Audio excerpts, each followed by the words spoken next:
Target classes में आपका स्वागत है। आज हम इतिहास में धार्मिक आंदोलन से संबंधित प्रश्नों का अध्ययन करेंगे, जो इसका भाग 2 होगा। भाग 1 में हमने कुछ महत्वपूर्ण प्रश्नों का अध्ययन किया था। जो बचे हुए महत्वपूर्ण प्रश्न हैं उसको इस भाग में हमने दर्शाया है।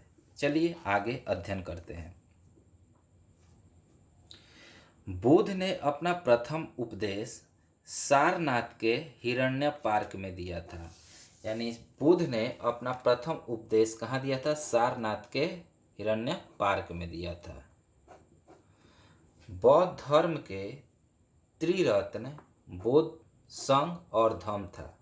यानी बौद्ध धर्म के 3 रत्न कौन कौन थे? बुद्ध, संघ और धम्म। बौद्ध धर्म के 2 पंथों में विभक्त है। बौद्ध धर्म जो था ना, वो 2 पंथों में विभक्त था। एक पंथ था हीनयान और दूसरा था महायान। यानी बौद्ध धर्म के 2 पंथ कौन कौन थे? हीनयान और महायान। बुद्ध का लालन पोषण करने वाले उनकी मौसी प्रजापति गौतमी थी। यानी बुद्ध का लालन पोषण कौन किया? उनकी मौसी प्रजापति गौतमी ने किया। बुद्ध ने सर्वाधिक उपदेश जो दिए थे वो श्रावस्ती में दिए थे। यानी गौतम बुद्ध ने सर्वाधिक उपदेश कहाँ दिए थे? श्रावस्ती में दिए थे।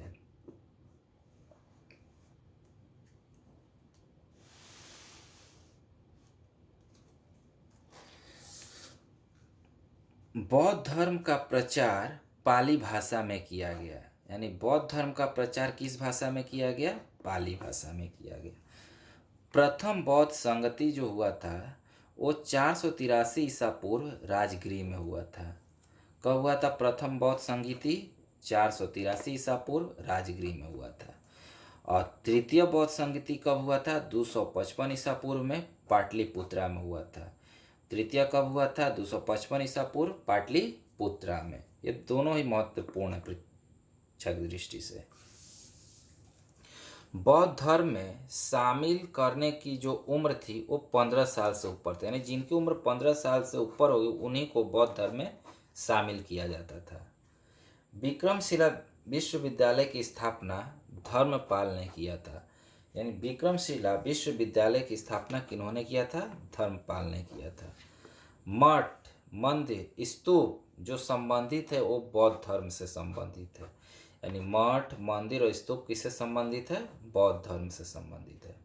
बौद्ध धर्म एवं जैन धर्म के उपदेश जो दिया गया, बौद्ध धर्म और जैन धर्म का जो उपदेश, दोनों उपदेश जो दिया गया था वो बिंबिसार के समय दिया गया था। यानी बौद्ध धर्म और जैन धर्म दोनों का उपदेश दिया गया किसके शासनकाल में? बिंबिसार के शासनकाल में। बौद्ध धर्म ग्रहण करने वाली प्रथम महिला जो थी वो महाप्रजापति गौतमी थी। यानी बौद्ध धर्म ग्रहण करने वाली प्रथम महिला महाप्रजापति गौतमी थी। गौतम बुद्ध द्वारा गृह त्यागने का जो प्रतीक चिन्ह था वो घोड़ा था। यानी गौतम बुद्ध द्वारा जो गृह त्याग किया गया, गृह त्याग करने की जो प्रतीक चिन्ह था वो घोड़ा था। द लाइट ऑफ एशिया, यानी एशिया का रोशनी गौतम बुद्ध को कहा जाता है। एशिया का रोशनी किसे कहा जाता है? गौतम बुद्ध को कहा जाता है। भारत के दक्षिण में हीनयान धर्म का प्रचलन था और उत्तर में महायान धर्म का प्रचलन था। यानी भारत के दक्षिण में कौन सा धर्म था? हीनयान, और उत्तर में महायान। बौद्धि वृक्ष को शशांक ने कटवा दिया था। यानी गौतम बुद्ध को जहाँ ज्ञान की प्राप्ति हुई थी उस पीपल वृक्ष को किसने कटवा दिया था? शशांक ने कटवा दिया था। बुद्ध का जन्म, मृत्यु और ज्ञान और निर्वाण का जो प्रतीक चिन्ह था वो था, जन्म का था इनका कमल एवं साढ़। यानी जब जन्म लिए थे उसका प्रतीक चिन्ह क्या था? कमल एवं साढ़। और जब ज्ञान मृत्यु हुआ वो क्या था?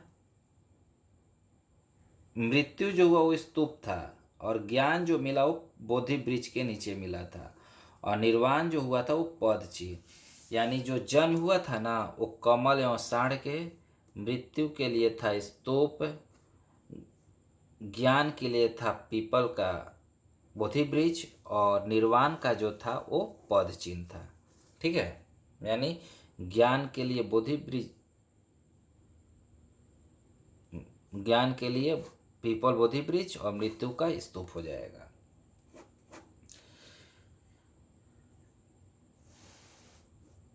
इस्लाम धर्म के प्रवर्तक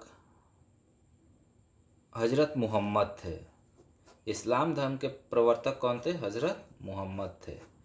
ईसाई धर्म के प्रवर्तक ईसा मसीह थे। ईसाई धर्म के प्रवर्तक ईसा मसीह थे। वैष्णव संप्रदाय के आचार्य रामानुज थे। यानी वैष्णव संप्रदाय के आचार्य कौन थे? रामानुज थे। शिव के अवतार लौकुलिस को कहा जाता है, यानी लौकुलिस को शिव का अवतार माना जाता है। यानी हमने पार्ट 1 पार्ट 2 में धार्मिक आंदोलन से संबंधित प्रतियोगिता परीक्षाओं में पूछे जाने वाले अत्यंत महत्वपूर्ण प्रश्नों का अध्ययन किया। Thank you for watching. Like and subscribe.